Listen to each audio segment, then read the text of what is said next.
Welcome to the ATP Report with your host, Barry Nussbaum. I'm Brannon Howse. Thanks for joining us. Well, this is a very important broadcast because President Donald Trump held a press conference live from the White House with the Prime Minister of Israel, Benjamin Netanyahu, and announced a peace plan in Israel. Joining us to tell us about all this and give his analysis is the host of the program, Barry Nussbaum of American Truth Project. Barry, let's talk about this peace plan. It's been one that has been long in coming. What are your thoughts? Do you think this plan is good for Israel? Is it a good deal for the Palestinians, or is it a bad deal for Israel, good deal for the Palestinians, bad deal for the Palestinians, good deal for Israel? What are your thoughts? Who comes out ahead on this deal, and who comes out behind, or is it an equal, fair deal? That is such a monster huge question, and I can answer it very succinctly. It depends on whether the Palestinians can convince their people to lay down the rockets, grenades, knives, kite bombs, and so on.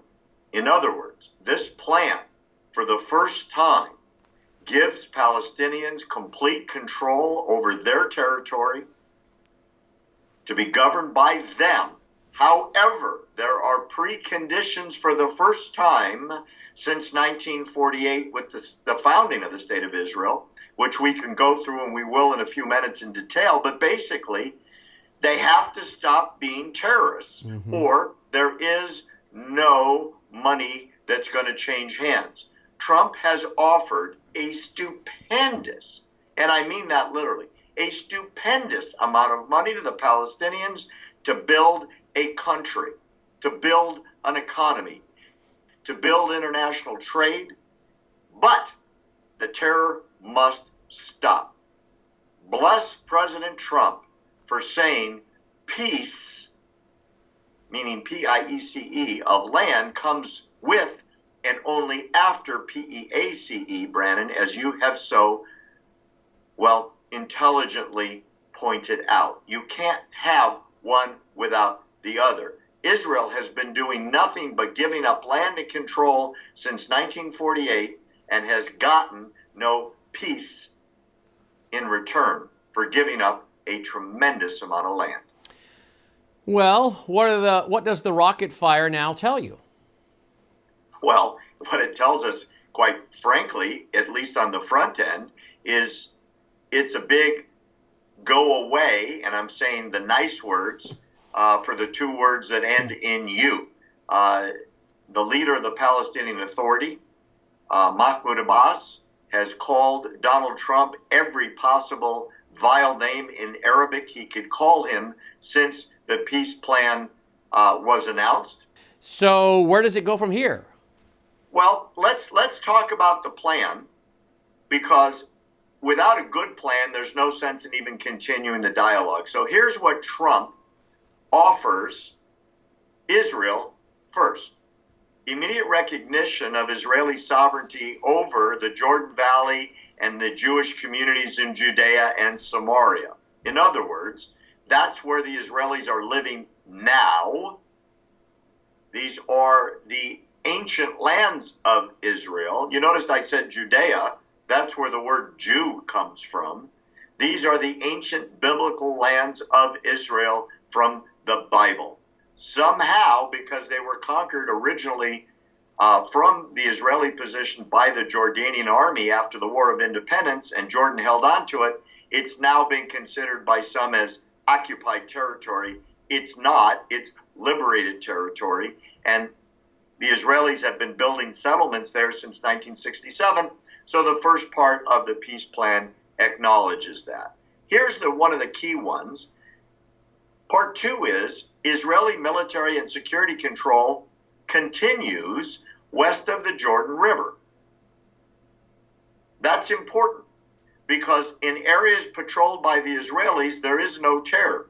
In the areas controlled by the Palestinians, there's almost unrelenting terror. Step three, the right of return of the Palestinians goes away. Now, what this means is, in world history, there's always the opportunity to go back to where you were driven out of immediately after the cessation of violence. Well, a whole lot of Palestinians, hundreds of thousands, left in 1948, expecting to come back and occupy, well, Haifa and Tel Aviv, because they were told by their leaders that all the Jews would be dead. They never came back. They've been in refugee camps since 1948, and now their hundreds of thousands have grown into millions. They can't come back. Next step, Jerusalem is the undivided capital of Israel, as Trump has already acknowledged. The next step, BDS must stop. It must stop. The Arab nations have already said they will support it. The Palestinians have said not. The next one, Palestinian Arabs will stop all claims against Israel in international courts. They're constantly lobbying legal challenges against Israel. That will stop.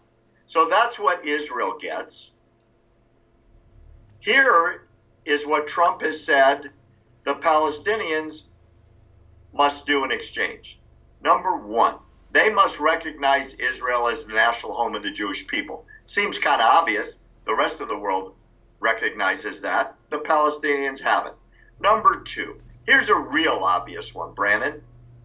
They must cease incitement against Israel and all Jews in their textbooks, media, public statements, television.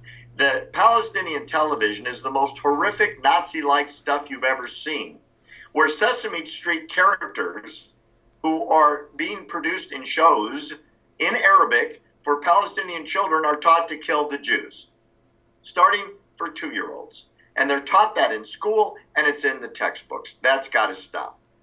Number three, Hamas and the other terror groups must disarm and give up terrorism. All violence must stop. Here's a key one. And pay for slay must end. You and I have talked about this in previous shows, Brannon. The Palestinians are paying out over $100 million a year to the families of Palestinians who have either tried to kill Jews or have killed Jews. The best paying job in the West Bank is to blow up a Jew.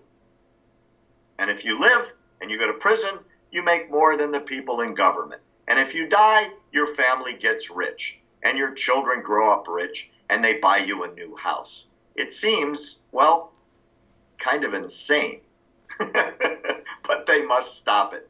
And if that all happens, I will tell you what the Palestinians will get.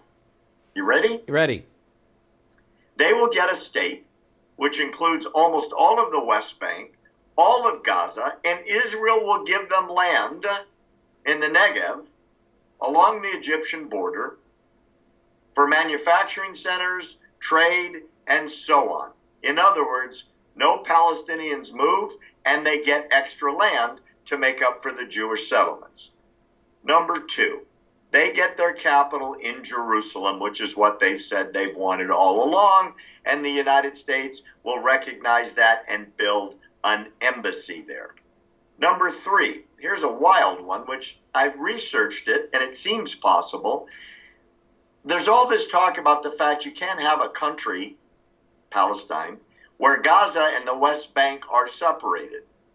There will be tunnels, bridges, and roads to connect the two territories. And engineers around the world have said, yes, it's absolutely possible. It could be done in a few years. Here's the big news. 50 billion, that's billion with a B, will be given in economic development funds to create factories, jobs, farming, high-tech, tourism, hotels, ports, etc. They will create an economic powerhouse within a couple of years. Massive employment, where now there's massive unemployment. No more refugee camps, all citizenship for all Palestinians. And what happens? You have two countries next to each other,